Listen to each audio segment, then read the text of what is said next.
Hello everyone, সবাই কেমন আছো? আশা করি সবাই ভালো আছো। তো তোমরা আজকে জানো যে আজকে উল্টো রথ। তো আমি রথের দিন তো কোথাও বেরোতে পারিনি। আমার বাবার বাড়ির কাছে ওখানে একটা রথ আসে, ওদিনে যেতে পারিনি, এত বৃষ্টি হয়েছে।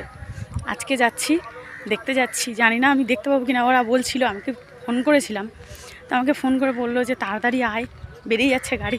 আমি তো খুব জোরে হেঁটে যাচ্ছি। আমি এখন আছি এইখানে, এই রাস্তাটায়, চাঁদখালি হল্টের সামনে।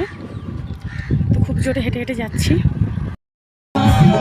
ফাইনালি আমি অনেক দৌড়ে দৌড়ে চলে এসেছি বন্ধুরা। তোমরা দেখতেই পাচ্ছ এখানে অনেক ভিড়, অনেক মানুষজন এসেছে। সবাই ঠাকুর দেখবে, রশি টানবে। আমিও একটু রশি টানবো, কিন্তু এখানে এত ভিড়, আমি ঠাকুরের কাছে এখনো যেতে পারিনি, রথের কাছে।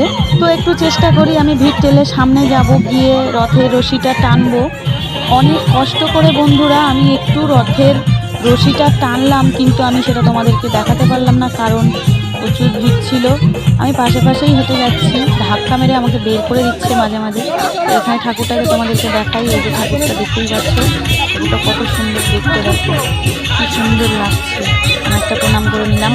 বাড়ি থেকে বেরোনোর সময় ভেবেছিলাম যে ঠাকুর দেখতে পাবো না, তো সত্যি সত্যি দেখতে পেলাম। তো আমার অনেকটা দুঃখ হয়েছিল, এখন সেই দুঃখটা নেই। আমি ঠাকুরটাকে দেখেছি, রশিও টেনেছি, সব কিছু মিলিয়ে খুব সুন্দর। তো সবাই ভালো থেকো, টাটা বন্ধুরা, আর একটু পাশে থেকো। আমি যাবো এখন খানিকটা, সবাই ভালো থেকো, টাটা।